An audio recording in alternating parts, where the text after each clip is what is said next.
med noe i glasset før jeg er helt klar. Ja, dere hørte det her først. Remi skal bare hente seg noe i glasset før han er freaky og klar til å anmelde Freaky Friday og en haug av andre filmer her. Velkommen til Filmnytt. Velkommen først til deg, Roy, siden din andre halvdel forsvant i det vi skulle begynne her. Takk for det. I dag så er det selvfølgelig kinoanmeldelser som vanlig. Remi sitt kinokanal. Vi skal dekke Freaky Friday, oppfølgeren til klassikeren, skal vi kalle det. Freaky Friday. Vi skal ta thriller, komedie, drama, skrekk, filmen Weapons. Og så er det, hvilken sjanger skal vi kalle Eddington, Roy? Dårlig film, ifølge deg? Er det sjangeren? Dårlig filmsjangeren? Nei, den går jo innom mange sjangre, alt fra politisk drama til liksom moderne western, og alt imellom. Men det er jo litt av problemet, hvor retningsløs den filmen er. Ja. Og så har vi Eminem-dokumentaren Stance, som dere to har fått sett, som ikke går på så mange kinoer, den går på Odeon.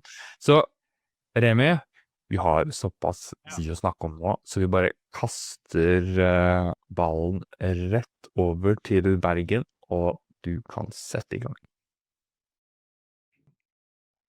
Vi kan jo da gå rett på den som faktisk alle vi fire har sett, det er nemlig Weapons. Og da lurer jeg på, Sindre, hva syntes du om Weapons? Vel, det var litt av en opplevelse, må jeg si. Altså, jeg satt på første rad på Colosseum, og for de som ikke har vært på Colosseum, så er jo det den største kinosalen vi har i Norge. Det er ikke den største skjermen lenger, for det er jo IMAX-en, men den er stor, den skjermen for det. Og det å sitte der på første rad, da har du mange meter oppover. Heldigvis er det jo lenestoler, så det gjør det jo behagelig å sitte/ligge der. Men det er fortsatt veldig intenst. Og det var jo en film å se der. Jeg angrer ikke, altså. Det var veldig kult å ha en så intens opplevelse som det. Jeg og Olaf og Sondre fra Filmnytt, vi satt der og følte filmen på kroppen. Og det er jo en film som har veldig mye å tilby i forhold til det med atmosfære og forskjellige følelser underveis. Da, ikke sant? Det går veldig fort fra latter til å være skvette som bare faen, liksom. Så altså, Olaf og Sondre hadde enda mer problemer med å si hva de syntes om meg, så de var enige om at det var en veldig, veldig kul opplevelse, men de var ikke helt sikre på hva de syntes om filmen sånn overall, og jeg kan skjønne hvorfor.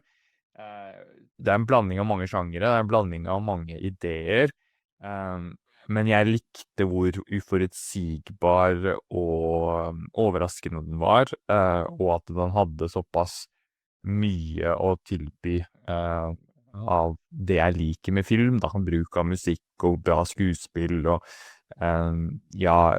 momentum og overraskelse og liksom, det var veldig mange, den hadde veldig mange ting going for it, men samtidig da, så jeg ble ikke overrasket da når jeg så et intervju med manusforfatteren etterpå, som sa at han hadde ikke peiling på hva den filmen her skulle handle om, han var begynt å skrive, og så bare fant han på ting underveis.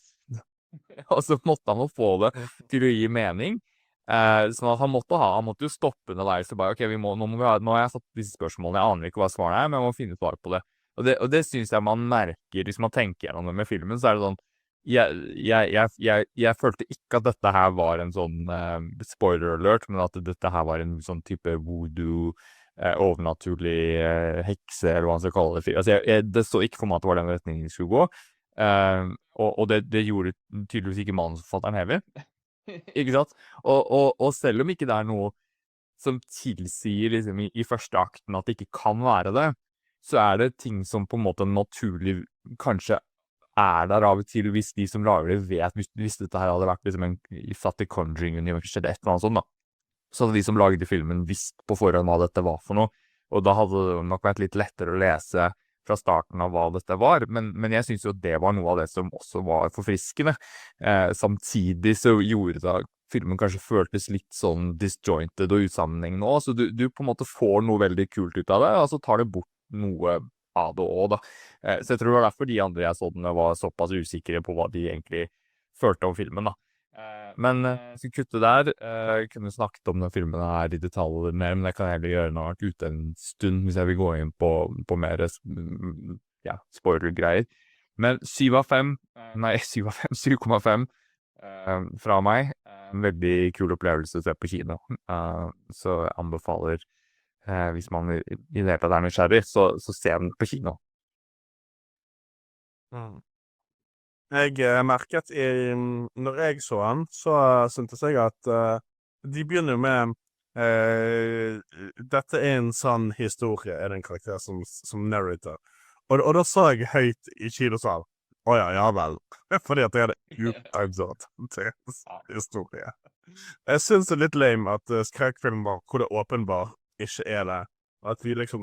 Og så kommer de mest sånn overnaturlige elementene du noensinne har sett med demoner og whatnot, og liksom folk som blir helt possessed og skaller hodet sitt i de andre. Altså, det er sånn, hvis dette hadde vært en sånn historie, så hadde jo hele verden visst om det for lenge siden. Liksom. Men sett det til side da, så... Jeg var overrasket over hvor godt jeg likte oppbyggingen med hele det opplegget med at hver karakter får sitt eget kapittel. Du ser det fra deres perspektiv. Jeg synes jo sånn type historiefortelling er veldig spennende. Og så på en måte at du merker et sånn musikk rundt at ok, du vet at den nye karakteren sitt kapittel da du vet han var her og her i den andre sitt kapittel, men hvordan endte han opp der og der? Jeg merket at jeg synes det var spennende, og så skal jo det sies, meg og Roy pleier jo å ikke kveppe i det hele tatt av sånne skrekkfilmer på kino, men det var et lite øyeblikk i denne filmen, hvor Roy skvetter så jævlig ved siden av meg at jeg skvetter av Roy også. Var det en kjeller Ja. Det var i kjelleren. Roy hopper literally 2 meter opp i været. Så den var effektiv, for å si det sånn. Ja, det var det. Olaf som satt ved siden av meg, og han, jeg trodde nesten at han skulle liksom falle ut av stolen sin, men... Men jeg synes også at selve storyen var spennende og fengende å følge med på. Og skuespillet var relativt greit. Merket at jeg bare ble litt sånn fed opp med... Og de gjør jo et poeng ut av de filmene, men hvor jævlig offerrolle hun er læreren til tider var. Da bare følte jeg ble litt sånn, jeg orker ikke mer av hun der. Men jeg landet på en 7,5 på denne, jeg også. Roy, jeg ser du har hånden oppe. Ja, mens du holdt på å snakke, så faktasjekket jeg på nettet da. Filmen er på ingen som helst måte basert på en sann historie. Så hvorfor han sier det i begynnelsen, det må jo gudene vite, men absolutt hele filmen er fiksjonell. Da når det er sagt, da når det er sagt, så er jo faktisk filmer som Nightmare on Elm Street er jo basert på sånn historie. Og da tenker Remi sier sikkert, hva er det du snakker om? Her er det en skikkelse som dreper folk i drømmene sine. Men det er basert på en sånn historie i den form av at Wes Craven så en nyhetsartikkel om barn i LA som nektet å ville sove, for de var oppriktig redd for livet sitt i det de gikk inn i drømmeland. Og dermed så laget han Nightmare, og dermed har de sagt at det er basert på en sånn historie. Så ordet basert skal man ta med en klype salt, altså. Det kan være veldig lite. I denne filmen så kunne det vært nok at 22 barn fra samme klasserom, alle gikk ut av huset sitt samme kveld. Da hadde det vært basert på sånn historie. Det skal liksom ikke mer til enn det. Nei, og jeg vet ikke helt hva poenget var med det, med fanghistorien da, men det kan jo, som du sier, være så mye. Det kan jo være noe med tematikken og liksom dette med noen av karakterene. Og kanskje den der tanta var basert på en ekte karakter, bare som ikke var... at det var en kontrollerende gæren person som manipulerte og prøvde å styre folk så mye hun kunne, men at det var voodoo-greiene og var en metafor for det, who knows? Men jeg kan jo også samtidig ikke dytte vekk det vi skal gjøre, og si faktisk meningen min om filmen. Og meningen min om filmen er jo for jeg merker at jeg er veldig sucker for en film som har forskjellige points of view. Altså, filmen er jo kapittelvis delt opp, hvor du ser ting fra den karakteren sitt synspunkt, den karakteren sitt synspunkt, og så kommer du til situasjoner som er i begge karakterene sitt synspunkt, så du ser ting flere ganger, og så du opp til flere ganger i filmen hvor Remi snur seg og sa, nå kommer det her til å skje, nå kommer det her til å skje, for det så vi tidligere i den personen sin greie. Og jeg merket at den form for storytelling, det vil jeg egentlig ha mer av, for jeg synes det var kjempekult å se. Det ble litt sånn lost, hvor du skulle dytte så mange karakterer som mulig inn i de flashbacksene. Men jeg likte det. Jeg merket at når jeg skjønte at det var sånn voodoo-greier, så merket jeg at jeg synes det var en litt sånn kjip reveal. For jeg synes at mysteriet var ganske kult frem til da, og det følte jeg på en måte var en sånn billig løsning da, hvis man kan si det. Når det er sagt, så følte jeg at skuespillet var på topp, og kanskje en som vil gå under radaren på de fleste, men som jeg vil tørre å påstå var en av de beste. Det er han som spiller narkoman, holdt jeg på å si. Han spilte veldig narkoman. Han var en som jeg trodde på i alt fra mimikk til bevegelse til alt, at det var akkurat som å se en narkis på gaten. Jeg synes at det er en film som fortjener å sees, og selv om han til tider er morsom, og selv om han til tider kommer med noen kveppiser, så er nok det beste med filmen følelsen av å ikke vite hva som kommer. Det er en uvisshet over denne filmen. Det er en mystikk. Og jeg tror at de fleste kommer ikke til å skjønne greien for langt ut i filmen da. Så gjerne mer av sånne filmer som det her. Jeg gir den en 8. Ja. Og da, Emanuel, hva synes du egentlig om denne filmen? Jeg kan trygt si at det var helgens beste film for min del. Weapons var... Det var nytt, det var fresh, det var noe jeg følte jeg ikke hadde sett helt før. Jeg likte veldig godt mysterieaspektet med denne her historien, denne her skrekkfilmen her. Det var mange situasjoner, det var noen what the fuck moments, og jeg synes at denne her klarte å holde meg engasjert og interessert hele veien. Jeg vil kanskje gå til det punktet og si at dette her er årets beste film i den der såkalte horrorsjangeren. Det har vært et godt år for horror, men dette her er vel så langt i år den beste filmen. Så denne her gir jeg lett 9 av 10. Veldig interessant synspunkt du hadde der, Emanuel. Jeg likte godt det argumentet. Men det gjør jo da at Filmnerd sin vurdering av Weapons lander på en 8 av 10. Som er relativt sterkt for en film basert på 4 forskjellige meninger. Og da, Roy, skal vi over til din favorittfilm denne helgen. Vi skal snakke om Edding. Hva tenker du, Roy? Nei, det her er jo spikeren i kisten for Ari Aster, så vidt jeg altså spør du meg. forrige filmen han lagde het Beau is Afraid. Og den snakket jeg vel om helt sånn når jeg begynte i Filmnytt. Var ikke fan av den heller. Og filmen før der var Midtsommer, som jeg vet at Remi ikke er fan av, som jeg ikke har sett. Så han har på en måte klart å lage en karriere på filmer som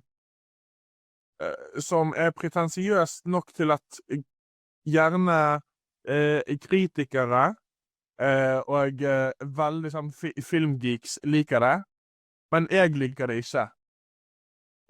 Filmen begynner jo men jeg er ikke så nær at jeg sitter der og tenker at det her er så nyskapende og flott. Det er ikke meg.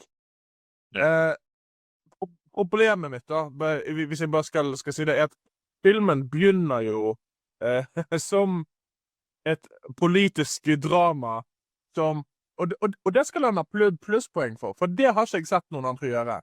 Et politisk drama som trekker oss tilbake igjen til koronaåret 2020 med er masker greit eller ikke greit, og hva tenker man om politiet etter George Floyd? Så det var jo en tidskapsel uten like.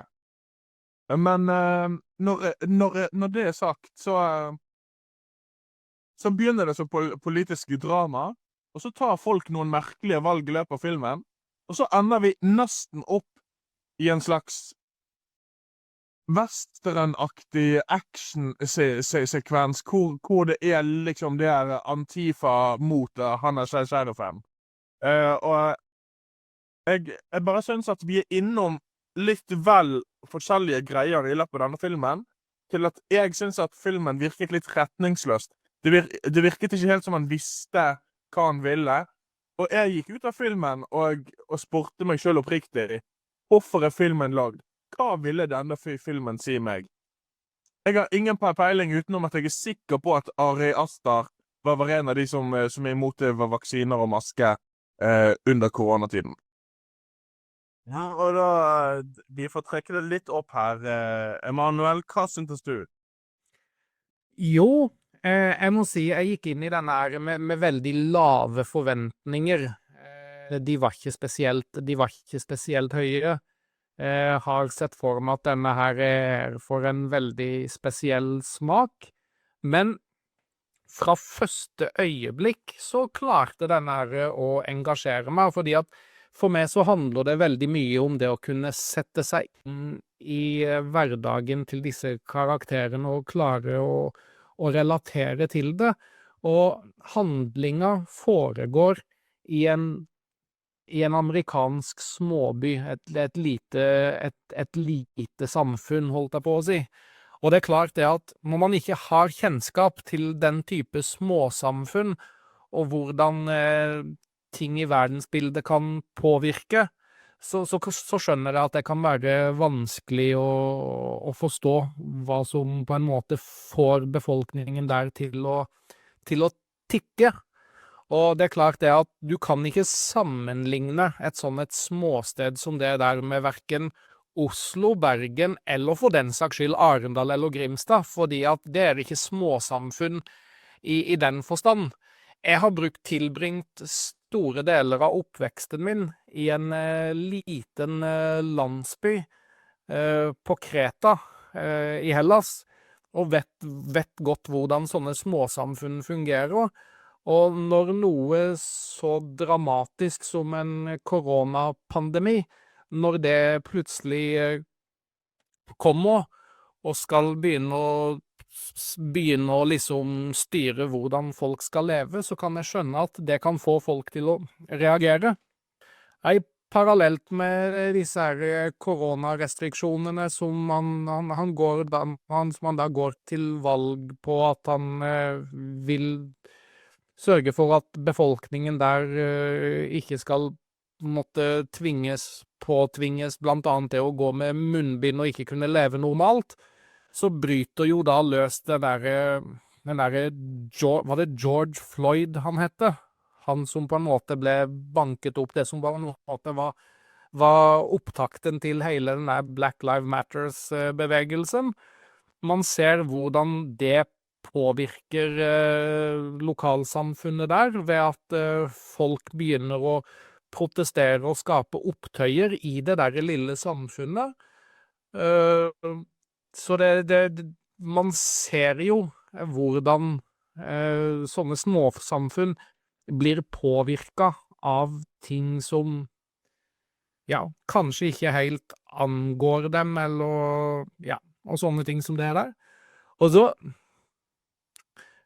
mot slutten, når ting virkelig går til helvete, så går det virkelig til helvete på alle mulige måter.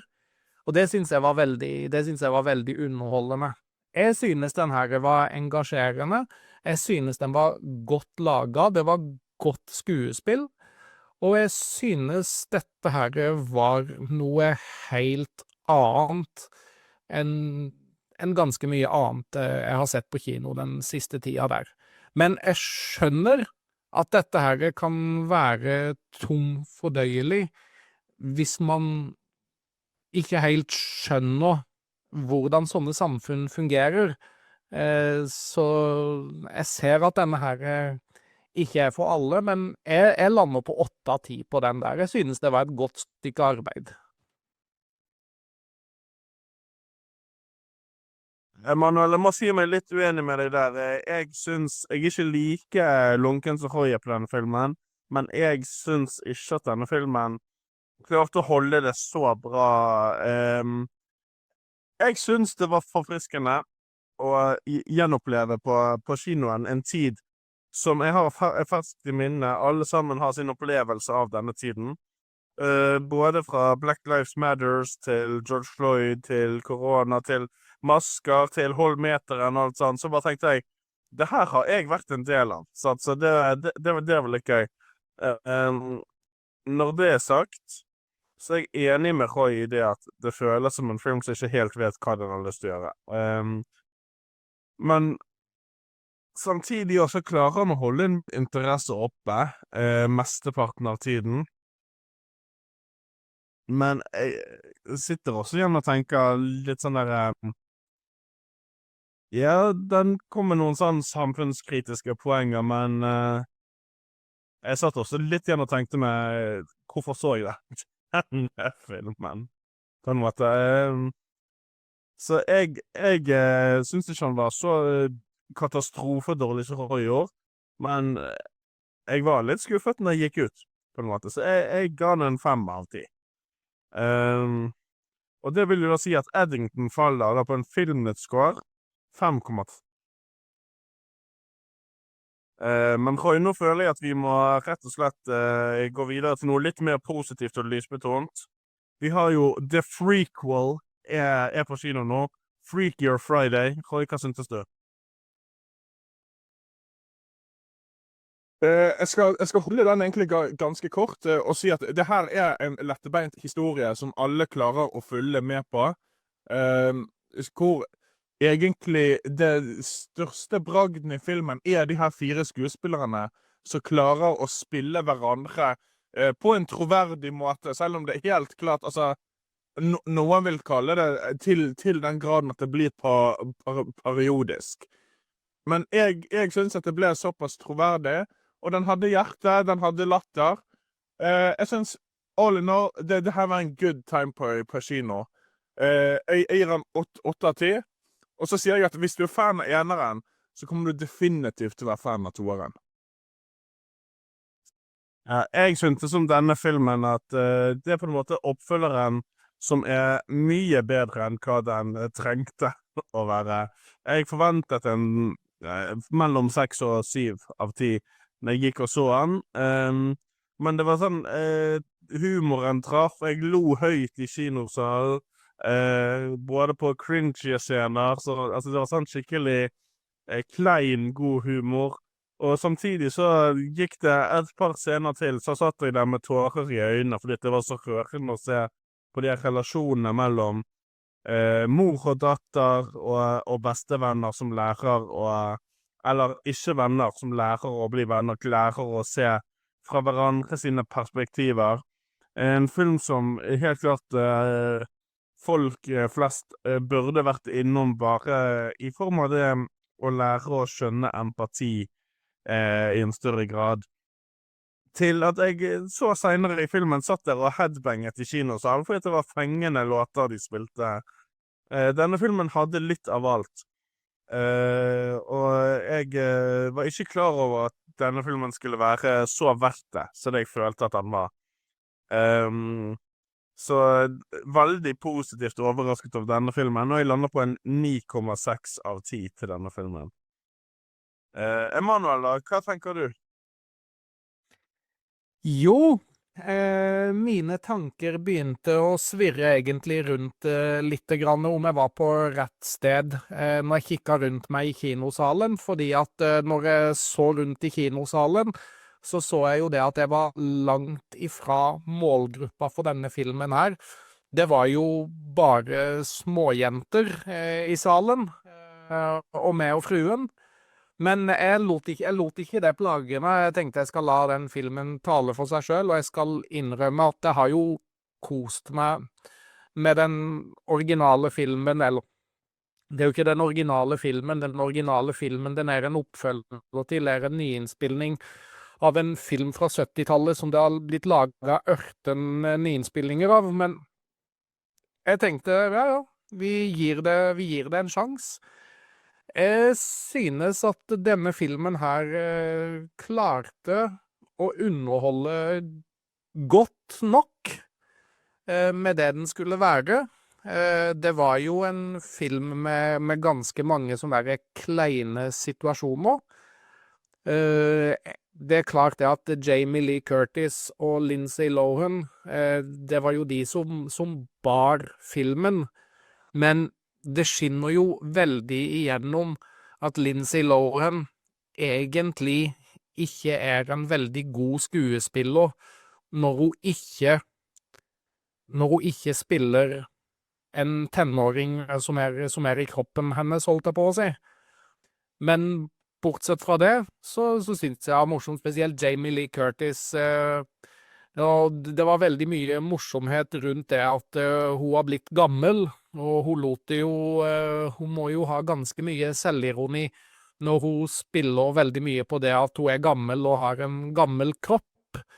Det synes jeg var veldig fint og friskt og modig av henne. Jeg lo ganske godt ganske mange ganger, men jeg synes de der 2 tenåringsjentene, jeg syntes ikke de tilførte noe sånn veldig, veldig nytt til denne filmen. Jeg skjønner at de måtte gjøre det til en sånn en four-way switch denne gangen, for å gjøre det litt annerledes, men ja, jeg bare syntes ikke de gjorde så veldig mye med selve filmen. Det var mange callbacks til den originale filmen, det synes jeg var charmerende, og så syntes jeg det var noen ting i plottet som jeg på en måte ikke kjøpte.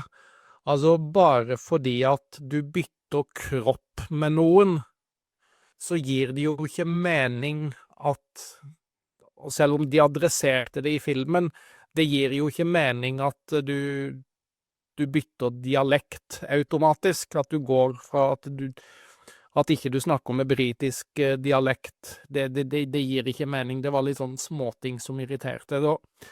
Alt i alt en underholdende film med en del ting som irriterte meg litt grann. Så jeg lander på 6 av 10 på denne her, men jeg hadde en good time med å se den. Det hadde jeg. Ja, og da siden Emanuel var så kjip og ga han en 6, nei, det er bare tuller, Emanuel. Love you. Så falt denne filmnytt-scoren på en 7,9, som fortsatt er en relativt bra score, altså. Men Roy, du har jo vært en long time Eminem-fan, og vi reiste til en annen by, nemlig til Sotra. Og vi så Stans på Odeon. Roy, hva er ditt hva på en måte ga denne filmen deg? Nei, det er mange syke folk der ute. Vi kan begynne der, men nei, altså, tingen er at det her er jo fans som uten å lyge, så er det her folk som ser på ting som skjer i Eminem sitt liv, og så tenker de at det har en direkte tilknytning til hva som skjer i deres liv. Og man får se brev som er skrevet til Eminem, hvor mye han har betydd for folk. Altså, du har en franskmann som literally reiste til Detroit bare for å oppleve steder han hadde jobbet, steder han hadde bodd, masse sånne forskjellige ting. Og så kommer det frem det her med at det finnes en slags, jeg vet ikke om man skal kalle det for lidelse, men det finnes et psykologisk begrep som jeg ikke husker navnet på, men som basically betyr at du har en følelse av at denne kjendisen er din venn, men det er ensidig. Og det denne filmen ga til meg, det var at jeg fikk en sånn aha-opplevelse om at sånn her har nok kanskje jeg vært, ikke nødvendigvis mot Eminem, men mot andre kjendiser igjen. Så det fikk det jo også litt til å tenke på at store ikoner og store navn er personer, de også, som fortjener jo privatliv, og jeg tror at vi skal stoppe og så være såpass entitled til offentlige personer, da. De er liksom ikke en eiendom. Men jeg synes det var 2 timer med interessante utvekslinger, både fra Eminem selv og fra fansen. Det her vil jeg si er den beste filmen som jeg har sett denne måneden. Denne gir en 9 av 10.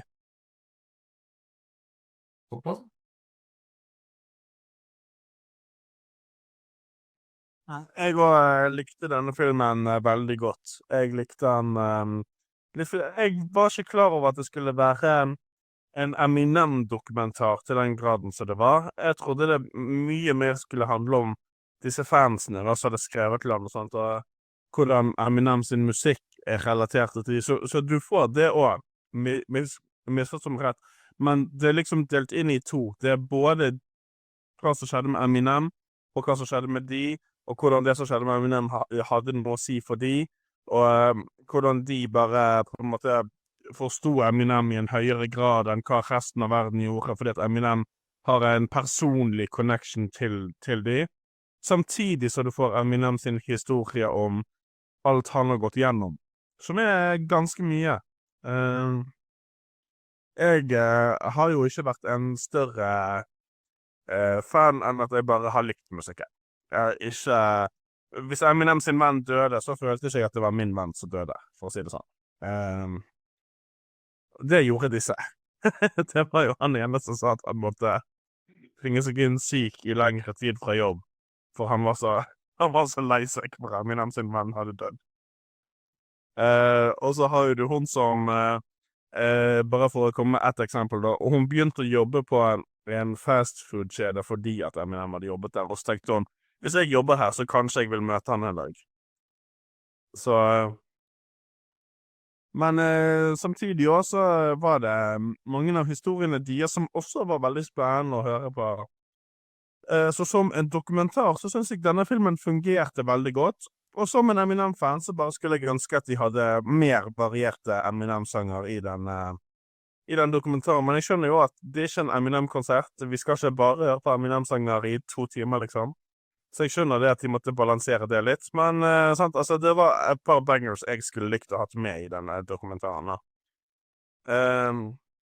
Jeg lander jo da på denne dokumentaren på en 8,9, og det gjør at rundet opp så lander filmutskåren på en 9 av 10 på denne filmen. Som kanskje er lettere når det bare er 2 som har sett den, at han får en så høy skår. Det gjør at Filmnytt sin ukescore denne uken lander på en 7,6. Og det gjør at årskåren står fortsatt veldig stabilt på en 7,0. Men nå, Sindre, skal vi gjøre noe nytt. Vi skal spå hva vi tror Filmnytt sin ukeskår blir neste uke, før vi har sett noen av filmene. Det er spennende. Det er veldig spennende, og vi må jo da titte litt på hva som kommer, men vi må jo være så greie mot oss selv da, at vi kan jo ikke gi score basert på absolutt alt som kommer, men vi vil gi score basert på de filmene som vi vet at flere av oss planlegger å se. Og da har vi i hvert fall The Materialist og Nobody 2, som da vel blir hovedfilmene, så jeg regner med at det er de vi da hovedsakelig baserer det på, da.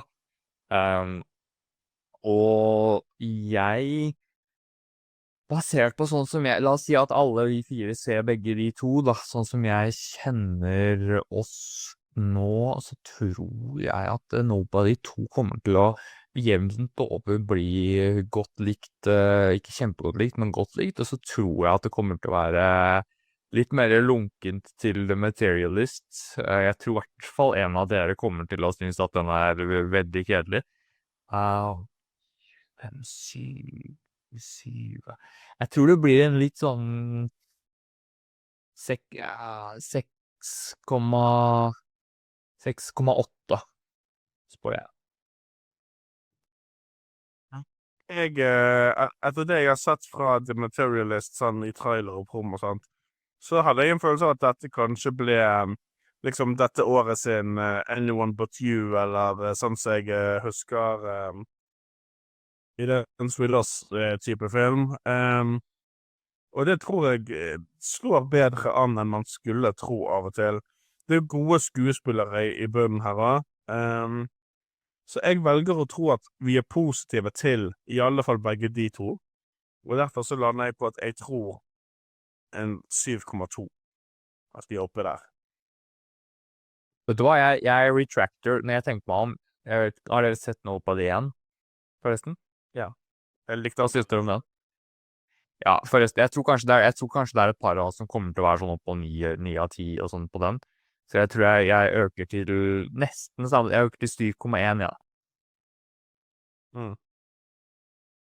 Oi. Roy, hva tror du vi lander på neste uke, basert på i alle fall Materialist og Nobody 2? Jeg tror at det er mange som kommer til å gi Nobody en sånn type 8. Og så tror jeg at det gjerne er noen som kommer på The Materialist til å ende mer nede på 6-tallet. 6,5 eller et eller annet der. Og sånn sett så tror jeg at den samlede scoren vil være 7,2-7,3. Siden du har sagt 7,2, så kan jeg si 7,3 da. Ja, vi holder det ekstremt jevnt her. 7,1, 7,2, 7,3. Vet du hva, jeg tror, hvis jeg husker feil, Hvis jeg lander på en 7,2 nå, så er jeg dritgod. Ok, det...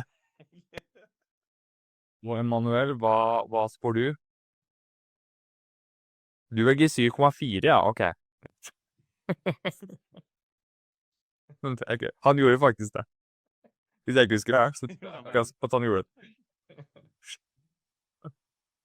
Alright, men da tenker jeg at Roy, nå skal du få lov til å ta showet her litt, fordi hvis du vil, så kan du ta en mini-roundup på Fantasy hvis det er noe å ta tak i der. Og så har vi noen nyhetssaker du kan lede an på, og så er det også bitte litt av en streaming. Vi har 6 minutter igjen. Spørsmålet er, skal vi ta en ting på den tida, og så kutter vi? Det er bare weapons på Fantasy. Jeg har glemt å sjekke opp på tallet der, så den tar jeg gjerne etter pausen. Ok, er det en av de nyhetstakene du kan ta kjapt nå, da, kanskje? Og så kan vi ta en pause etter det. Ja, jeg kan ta den ene nyhetssaken som jeg fant, som du ikke fant på en måte. Det handler om en uttalelse som James Marsden har kommet med.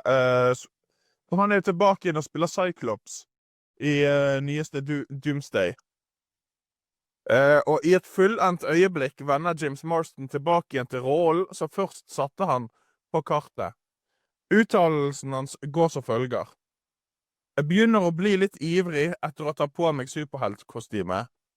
Jeg var spent fordi du er en del av noe gigantisk, og jeg har brukt 20 år på å høre folk si «Når kommer du tilbake? Når kommer du tilbake?»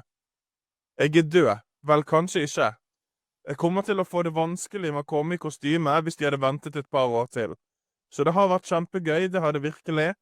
Det har vært en fin liten hjemkomst til en rolle som virkelig satte meg på kartet. Det var det første virkelige eventprosjektet jeg noen gang var en del av, og en veldig elsket karakter, dette ikonet fra tegneseriene. Så det å gå tilbake til den rollen var ganske spesielt. Remi, hva tenker du om James Marsden sine refleksjoner rundt å returnere som Cyclops? Det er førende å høre på. Det virker som det er like stort for han som det er for fansen, og det setter jeg pris på. Du vet når det betyr noe for skuespilleren, så vil de gi det seg sitt alt, og det kan love bra til denne filmen. Og du da, Sindre, hva tenker du om uttalelsen som Paradise-skuespiller James Marsden kom med her? Jeg har ikke så veldig mye investert i den egentlig, jeg skal være helt ærlig.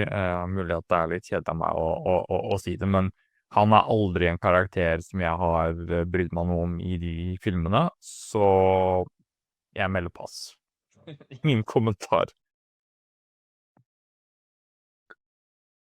Ja, selv så må jeg jo si at det er noe, altså man kan si at det er en skuespiller som spiller en rolle, og at da vil man gjerne snakke varmt om den rollen uansett. Men så er det samtidig en rolle som James Marsden har spilt i med en god pause, men første gangen var liksom i 2000 da. Sånn at jeg tror at det her blir et love letter til tegneseriefansen, som har likt de her filmene siden meg og Remi gikk på barneskolen. Og så er det jo det er aldri feil å så høre en skuespiller ha varme tanker om karakteren sin. Jeg tror at det her lover bra. Og så kommer vi jo tilbake igjen med nyhetssaker hvor fansen heller er litt mer bekymret. Jeg har i pausen vår scrollet The Dark Sides of the Web, og jeg fant en ny Spider-Man Brand New Day promo, som snakker om dag 1 av shooting, hvor Tom Holland sier at det kom noen kjente venner på sett også, så ser du en med en caps bak frem, men du får ikke se fjeset. Makes me believe at det kommer flere kjente fjes i denne filmen, enn hva vi allerede er klar over. Men her kommer scoopet. Har dere sett hva han som spiller Ned Leeds akkurat har logget ut på Instagram? Nei. Han har logget ut et bilde av han med en hobgoblin-figur. Nei. Og gjett hvem som har en caps bak frem på det bildet? Nei. Nei. Ja. Men vi fikk jo se her, for at han hadde jo noe greier på gang i No Way Home, så. Det han hadde var at han sa til Peter Parker at jeg lover jeg skal ikke bli en villain og drepe deg. Ja, men så hadde han jo også altså han kunne jo bruke magi, liksom. Men jeg vet ikke om det liksom Stemmer det. Sånn at det hintet jo til at de skulle gjøre noe mer med han, men jeg vet ikke helt om det make sense i forhold til Hobgoblin, for det vet jeg ingenting om, men de kan jo lage sin egen versjon av det. Jeg bare sier det før Roy tar sin greie. Så har vi Ned Leeds, kan bruke magi. Vi har både Wong og Dr. Strange Magicians, Vi har nå, og hun damen fra Agatha, som tydeligvis kunne bruke magi, hun som var brun i huden og skallet. Og vi har fra Ironheart flere magiske greier, og vi har enda ikke en serie som bare er straight up magi. Altså, jeg synes jo at det er råflott å ha en hel serie som handler om en Covens of Witches, og si at vi ikke har en magiserie. Men det er jo meg. I forhold til Ned Leeds, så vil jeg tørre å påstå at han sa jeg skal ikke bli en superskurk og drepe deg før han glemte hvem Peter Parker var. Det forandrer alt. Nå snakket jo jeg så vidt før pausen om at vi har en annen sak som gjør fansen litt mer usikker. Så la oss bare hoppe inn i den. For ifølge en ny rapport fra Deadline, så Emmy-nominerte Pedro Pascal nettopp avsluttet innspillingen av scenene sine som Reed Richards i Avengers Doomsday. Siden den neste Avengers-filmen fortsetter under produksjon, så er det foreløpig uklart om Pascal er den eneste i rollebesetningen som allerede har fullført innspillingen. Men fansen har allerede begynt å bekymre seg på X og forskjellige threads og forskjellige steder. For Mr. Fantastic sin skjebne i Doomsday, hvor noen teoriserer at helten kan dø på grunn av kort tid Pascal var på settet.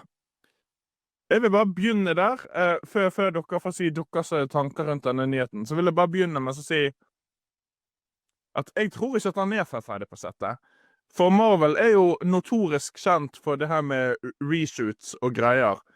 Så jeg hadde ikke veddet penger på at han ikke går tilbake igjen på sett i løpet av denne produksjonen. Det er meg.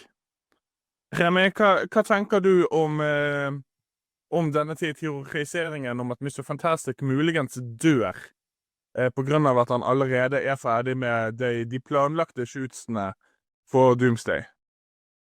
Det kan jo hende at de planlagte shootsene ikke involverer at denne karakteren skal dø, men at han har et fåtall av scener som han har gjort, og at de balanserer, altså det jeg husker jeg tenkte etter jeg gikk ut av Infinity War, var hvor sinnssykt bra Russo-brødrene var på å balansere veldig mange helter.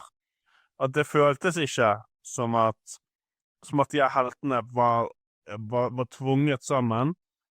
Men det gjør jo også til at enhver helt, hvis du skal klare å balansere det på en god måte, kan jo ikke ha 2 timer med screentime. Sant? Det gjør jo at jeg tror på Infinity War så den som hadde mest screentime hadde 29 minutter på skjermen i en film som var i 2,5 timer. Så jeg tenker at hvis de nå var effektive og tenkte at de skulle bare få til Mr. Fantastic rydde han av banen først, trenger ikke nødvendigvis å bety at han dør.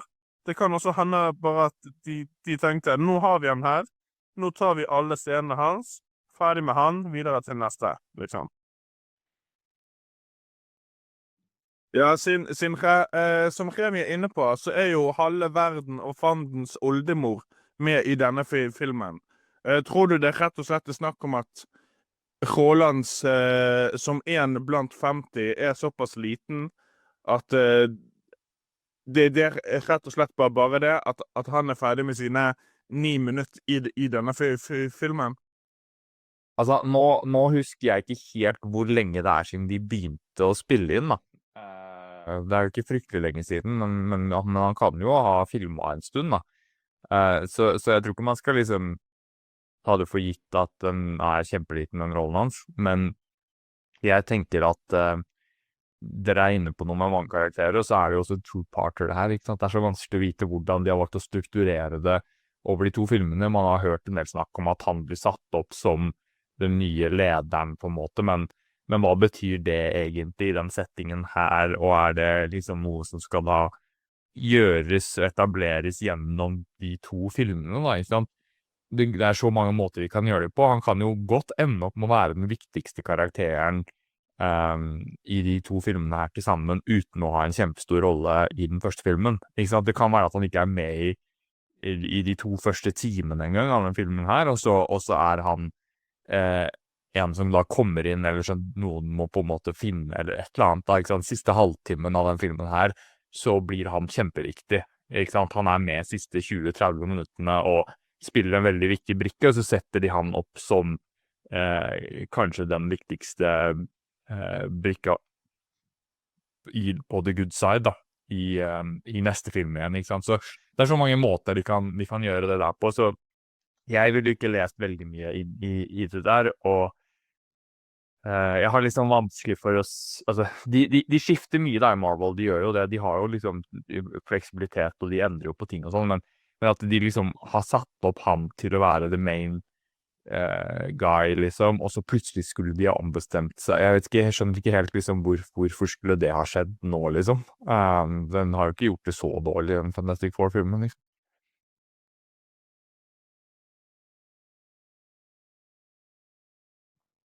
Jeg vil også bare si at jeg synes det hadde vært hilarious hvis han faktisk blir the main lead i Avengers Doomsday, hvor de her kommer fra et helt annet univers, og så er de helt sånn, hei, la oss bare la han her fyren være sjef.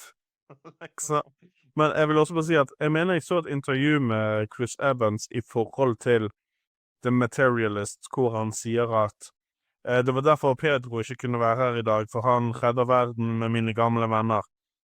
Og det mener jeg kom for sånn 1,5 måned siden, eller noe sånt. Så de har jo holdt på å innspille ganske lenge, vil jeg tro. Ja, jeg tror at han har gjort nok til at jeg tror ikke det liksom noe sånn veldig alarmerende, egentlig. Men en siste ting der, at jeg tenkte jo også veldig på det, at hvis altså, jeg ser ikke for meg at han liksom kan komme inn nå og være den nye Iron Man, Tony Stark på den rollen, for han har hatt alt for lite tid til å etablere seg selv. Så jeg tror det blir litt for tynt, altså. Men jeg kan se for meg at de kan bruke de 2 filmene til å etablere han inn i en sånn rolle, sånn at når de ferdige, så kanskje man begynner å se på han på den måten, ikke sant? For da har han jo hatt 3 filmer, så det en film hvor han har vært en del av et team, og så 2 filmer til hvor han da gradvis har blitt mer og mer viktig, da. Så det mer plausibelt for meg. Roy? Ja, jeg bare vil argumentere på den påstanden med liten tid og etablering og sånt, og si at når han dukker opp i Doomsday, så har han hatt akkurat like mye solo/Avengers-film som Captain America hadde i sin første Avengers-film. Sånn at det kan fint gå til tross for i hermegåstegn lite screentime. Og ikke minst, vi har sett Fantastic Four i nøyaktig like mye som vi har sett Shang-Chi i, og det er jo helt sinnssykt, med tanke på hvor lenge vi har kjent til Shang-Chi, at han ikke har dukket opp i noe så helst i mellomtiden, jo helt banalt. Jo, men jeg må bare skyte den siste tingen her, for jeg tror det liksom litt forskjell, fordi det var jo ikke, altså, når den første Avengers-filmen kom, så følte jeg følte ikke på noen måte at det var en karakter som var hovedpersonen. Det nærmeste der var vel også kanskje Tony Stark, liksom, hvis du skulle hatt en, da. Men jeg føler det litt annerledes nå når du skal ha en sånn 2-parter à la Infinity War og Endgame, hvor det mer, da. Det mange flere karakterer. Det blir mye mer sånn à la Infinity War og Endgame. Og da tror jeg ikke du kan, altså Iron Man funka som den karakteren som hvis du måtte velge en good guy som var hovedpersonen, så var det han, ikke sant? Det var Thanos mot han, det derfor den Endgame slutter sånn som det slutter. Og hvis de skulle gjort noe lignende her, så ville det vært veldig rart å liksom bruke han nå i den samme rollen som Tony Stark hadde i de 2 filmene, fordi han har ikke fått den statusen enda. Men det kanskje ingen som har det nå, nesten. Så det blir liksom vanskelig. Hvis du skal ha en sånn karakter som mer enn de andre, så skjønner jeg ikke helt hvem det skulle vært på nåværende tidspunkt. Kanskje Doctor Strange eller Spider-Man liksom det nærmeste du kunne kommet da. Oi.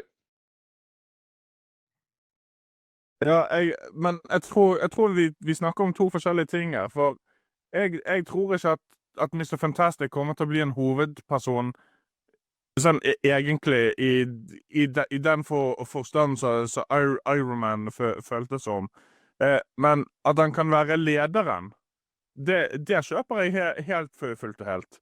Eneste grunnen for at man gikk ut av Avengers og tenkte at Captain America var lederen, det var siden han hadde 5 sekunder hvor han sa Hawkeye, du går bort der. Hulken, du smasher.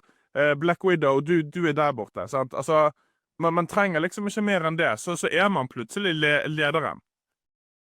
Så det hender jo at vi fans også overtenker litt sånne ting som det der som skaperne egentlig ikke bryr seg så mye om. Det er jo sånn, det viktigste er at storyen funker, liksom, og om man velger å liksom føle at nå er det den som er lederen, nå er det den som er lederen. Så jeg er ikke sikker at det har så veldig mye å si i de filmene som kommer her nå, at det kanskje blir såpass kaotiske og all over the place at altså, det er ikke sikkert at det er et Avengers-teams på en måte som gjør at det er naturlig at de har en leder en gang, ikke sant? Roy? Min siste tanke rundt follow the leader, holdt jeg på å si, er at jeg tror ikke at det blir en leder, jeg tror det blir en ledelse. Jeg tror at vi snakker sånn Mr. Fantastic og Charles Xavier og kanskje Dr. Strange, at det blir på en måte et helt team av folk som leder hver sin gruppe, da. Lundet, ja. Basically. Hugh Jackman. Ja, nei, jeg ser ikke for meg Wolverine ha de taktiske egenskapene som kreves for å være på et sånt ledelsesteam. Nei, jeg tror de bare kommer fra... Har dere hørt ryktene? Det går rykter om at de skal lage en Hugh Jackman og Tobey Maguire-film. Altså Spider-Man og Wolverine, de to sammen, team up. Jeg hadde sett den. Det er nok mange som hadde sett den. Men ja, jeg tror at Wolverine, hvis han er med, så blir han en av de som de på en måte henter, da. Ikke sant? Som de staffer inn som Charles Xavier, og de kloke herrene henter som en sånn udødelig berserker de kan kaste på fienden, ikke sant? Men ok, skal vi hoppe videre til neste lille nyhetssak? Ja. Ja, la meg bare få på mikrofonen, så er vi i gang. Siste nyhetssaken som vi har, det er en Netflix-sak, hvor Fast T-stjernen John Cena og Central Intelligence-stjernen Kevin Hart har signert en kontrakt for å spille hovedrolle i Netflix' nyeste actionkomedie The Leading Man. Prosjektet ble presentert av manusforfattere John og Eric Hober, som tidligere solgte manuset sitt til Netflix, som heter Fast and Loose. Hvis det høres kjent ut, så er jo det den nye Will Smith-filmen som Michael Bay forlot grunnet uenigheter. Remi, John Cena og Kevin Hart i en actionkomedie sammen. Hva tenker du om det? Så jeg liker actionkomedie med John Cena. Jeg hater det med Kevin Hart. Så det kan bli spennende. Ja. Jeg har ikke forventninger til når Netflix lager sånne filmer, altså. Det er på ingen måte. Så jeg kan bare bli positivt overrasket, tror jeg. Men ja, jeg er blitt fan av John Cena med tiden, altså. Så det er ikke umulig at jeg gir det en sjanse. Kan man nå stille seg spørsmålet om Kevin Hart nå etter hvert gjennom actionkomedier samler på wrestlingstjerner?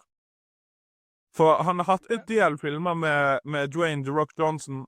Nå er det John Cena. Hvem er next? Dave Bautista må det jo være, da.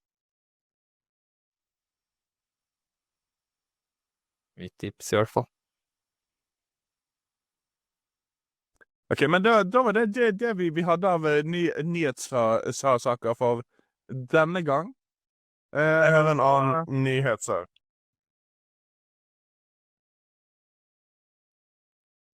Det er det at denne krisen bak meg her, han har bursdag i dag. Så jeg tenkte at med hjelp av alle dere der hjemme, så skal vi nå synge bursdagssangen for han. Hurra for deg som fyller ditt år, deg veldig kan du la du føle. Alle i ring omkring deg, vi står og ser når vi vil marsjere. Ikke nei og snu oss omkring og glanser på deg med hopp og sprett og spreng. Ønsker deg av hjertet alle gode ting, og si meg så, hva vil du mer her? Gratulerer. Å, sola er god, sola er toppen, sola er varm når den bruner på kroppen. De som vet, de vet. Det der er det jævligste jeg har hørt noensinne. Emanuel, jeg beklager. Han var mentalt forberedt på at noe sånt kom til å komme. Jeg snakket med han om det tidligere, så han har hatt mulighet til å forberede seg.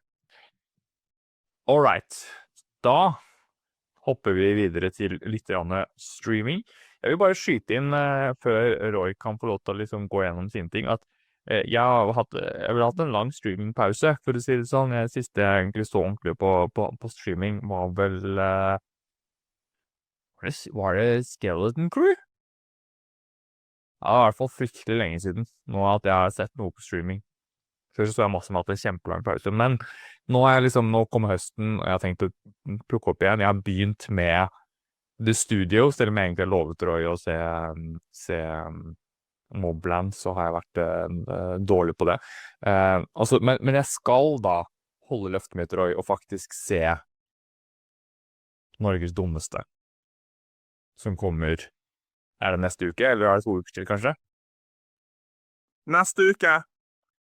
Neste uke så er det premiere på Norges dummeste, og jeg føler meg litt som en av de noen ganger.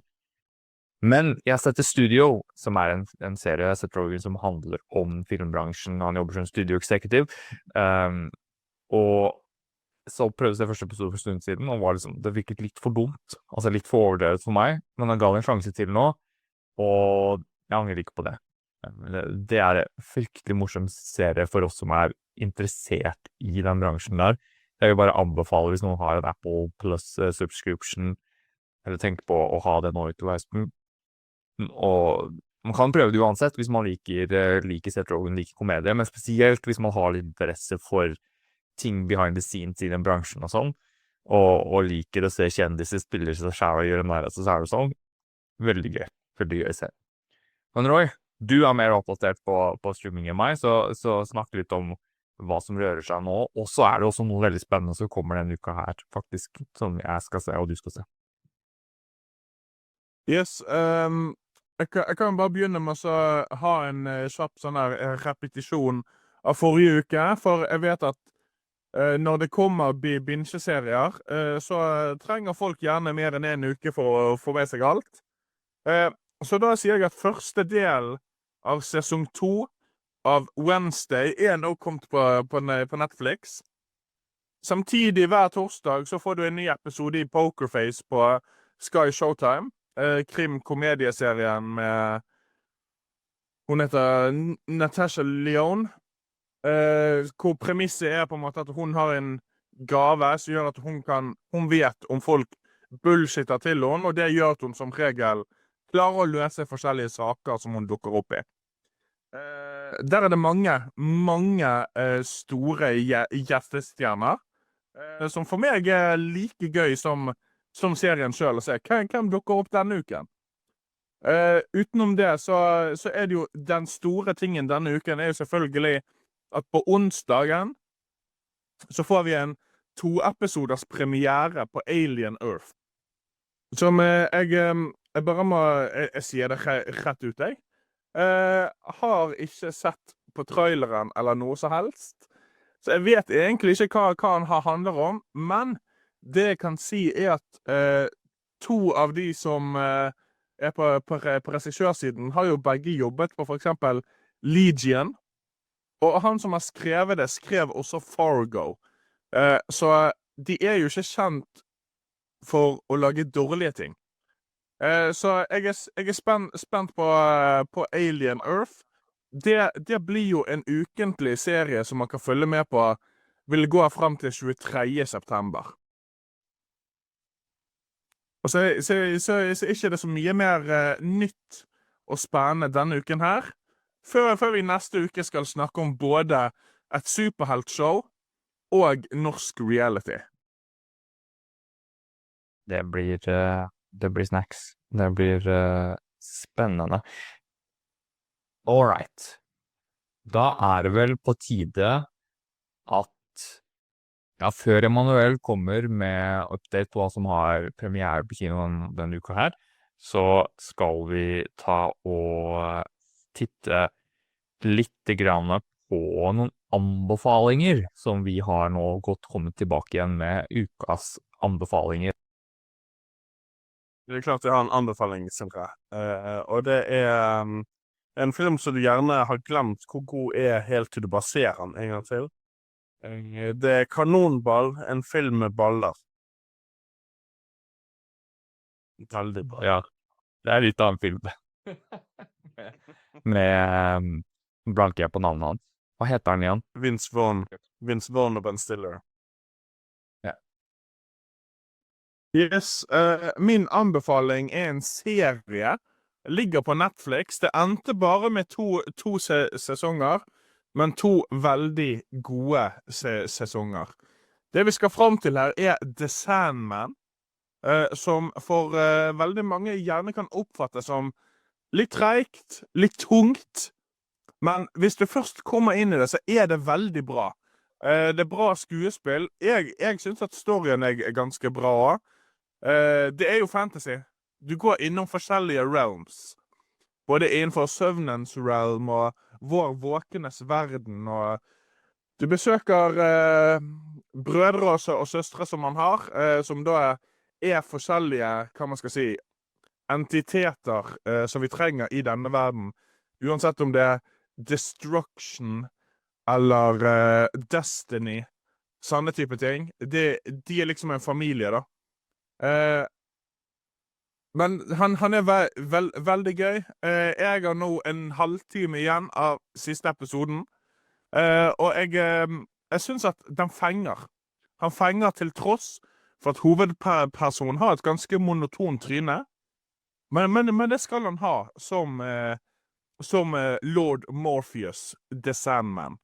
Den anbefaler jeg folk å se, og jeg synes det er kjipt at de endte han på 2 sesonger, og at han ikke fikk mer.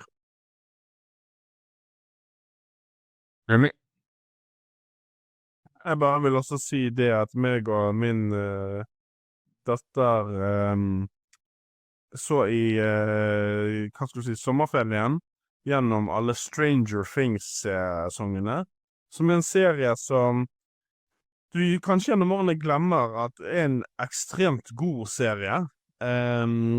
Og hvis du nå har lyst til å se deg opp på den serien der, så er det nå en god tid, for til denne Thanksgivingen så kommer den siste sesongen.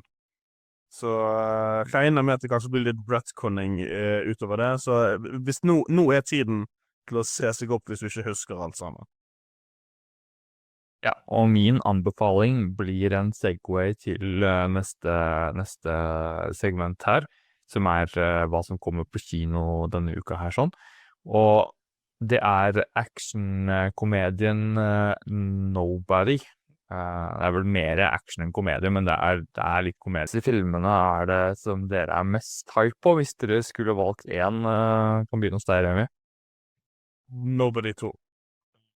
Uten noe spørsmål til det.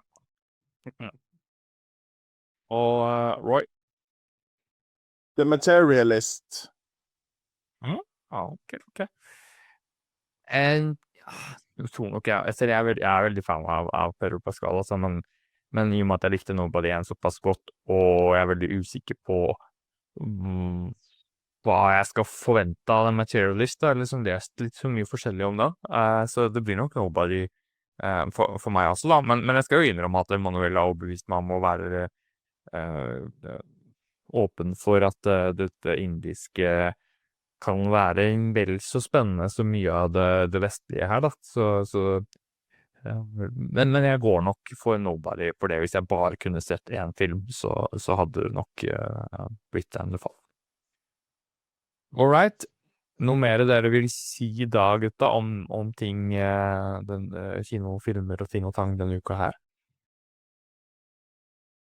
Jeg vil bare påpeke til alle sammen om at prisen på abonnementet til Nordisk Filmkino kommer nå i september til å gå opp.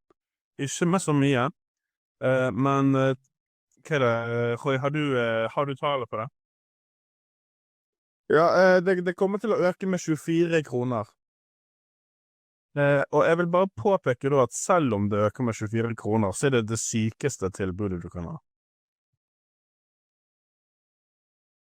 Du trenger bare, hvis du går på kino 2 ganger i måneden, så er det verdt det. Absolutt. Oi. Ja, når vi snakker om prisøkning, så vil jo jeg også bare nevne at når jeg signet meg opp tilbake igjen i, det var vel 2020 eller 2021, på Disney+, så lå den årsprisen på sånn 890 kroner. Nå har den hatt en ny prisøkning, så hvis du betaler 1 gang i året nå, en gang søm på årlig, så betaler du over 1300 kroner. Sånn at vi nærmer oss sakte, men sikkert den dobbelte prisen fra lansering. Så vet man det også.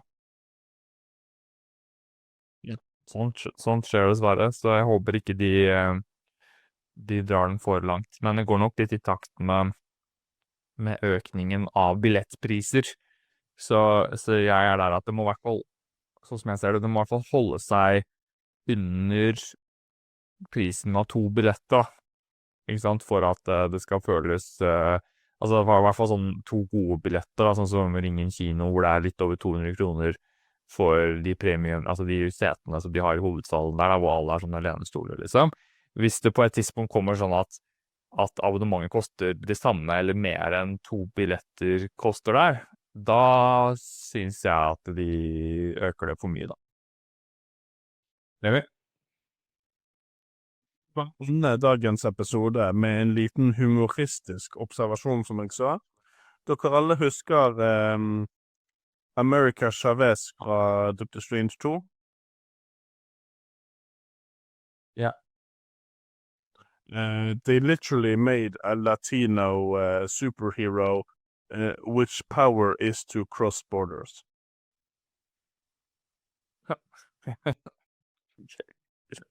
Det var veldig, veldig, veldig random tanke du fikk der, Remi, men fortsatt en kul, altså morsom greie. Roy, har du noe veldig random å komme med sånn helt til slutt her nå?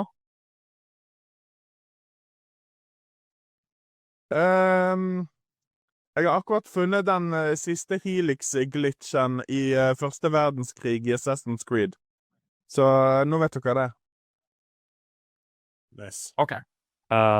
Og jeg sitter her med en The Hobbit-kopp foran meg, og det får meg til å tenke på jeg så en nyhetssak for et par dager siden om at manuset til The Hunt for Gollum visstnok er omtrent ferdig, og at lederne i Warner Brothers er veldig fornøyd og synes det er veldig bra, og de gleder seg veldig mye til å komme i gang.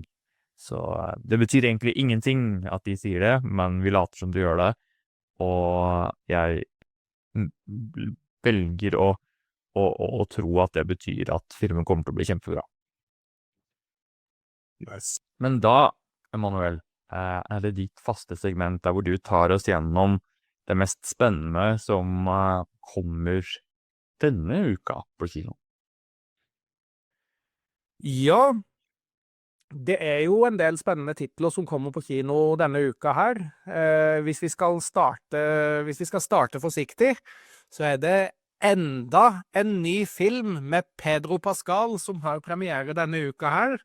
Det er da selvfølgelig Materialists jeg snakker om. Det er jo da en A24-film. De pleier jo å lage en del filmer som skiller seg ut litt grann, men her har du da Pedro Pascal, du har Dakota Johnson, og så har du Captain America himself, Chris Evans, med i denne romantiske dramafilmen hvor da hun godeste Dakota Johnson spiller en slags matchmaker som hjelper folk med å, ja, finne sin livsmake, kan du si. Det er regissert av Celine Song, som lagde en ganske interessant film for et par år siden som heter Past Lives. Så den kan absolutt være interessant å se denne filmen her. Det er ikke noe sånn veldig høy popcorn-faktor over dette, tror jeg, men jeg tror det er en film verdt å få med seg. Det er mye delte meninger, og kritikerne har likt den bedre enn publikum, tror jeg. Ja. Det kan være. Den andre filmen som jeg har lyst til å trekke frem, det er jo actionhelten som vi ikke visste vi trengte. Bob Odenkirk er tilbake med Nobody 2. Jeg så den hjemme for noen år siden og koste meg kjempemye med den.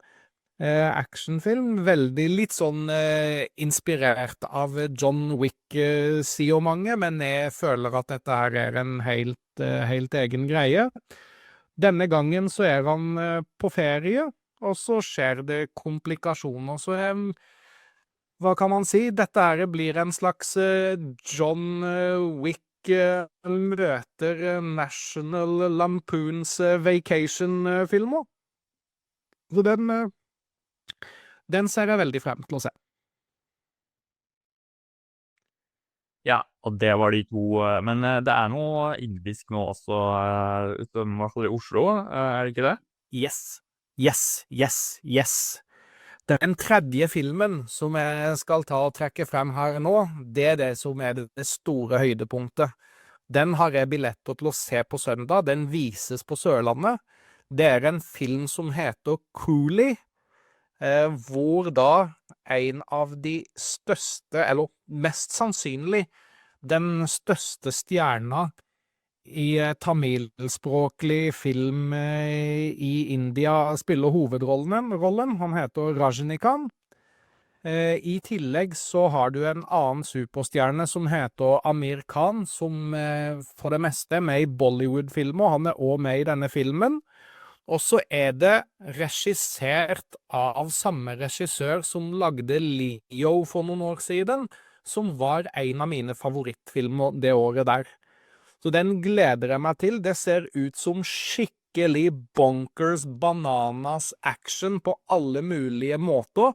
Mye gladvold, mye ting som ikke gir mening, og da er det akkurat sånn som det skal være når det gjelder indisk film.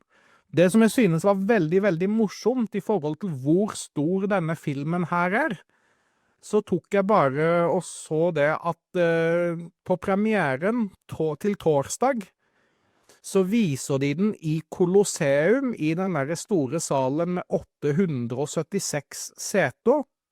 Der er det kun 39 ledige seter på en sånn type film som det der. Det sier sitt om hvor stort dette her egentlig er. I Kristiansand, som jeg skal se den i, så viser de det faktisk til en forandring i den store luksussalen med 360 seter, i motsetning til sånn som du ofte gjør, hvor de viser de der små kjellersalene som egentlig ser litt slitne ut, så jeg gleder meg veldig til å se den, og jeg vil si at dette her er den hotteste anbefalingen jeg kan gi på hva som kommer til kino denne helgen, blant ting som ofte kan gå litt under radaren for folk flest. Ja.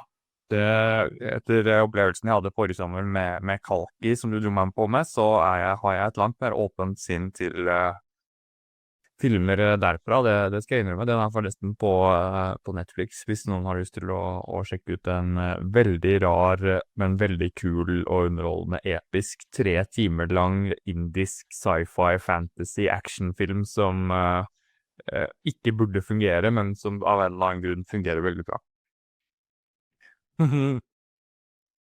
Nei, vet du hva? Jeg tror Luka, jeg tipper den blir 7,4. 7,4. Tror du Ja. Materialists eller Nobody 2 kommer til å få høyest? Vel, med det så tenker jeg at vi er ferdig for denne gangen, gutta. Takk skal dere ha for følge fra Bergen, Roy og Remi. Jeg vil til Bergen med det samme. Det var så lite. Det var det jeg Remi mente å si. Og jeg skal nå komme med en skikkelig spoiler. Og det er at vi kommer tilbake så snart vi har sett flere kinofilmer. Og da har vi også sett Alien, Republic og Norges Dumste. Og 3, 1, 2. Takk for nå. Jeg har blitt lurt av skjult kamera. Det var kleineste avslutningen.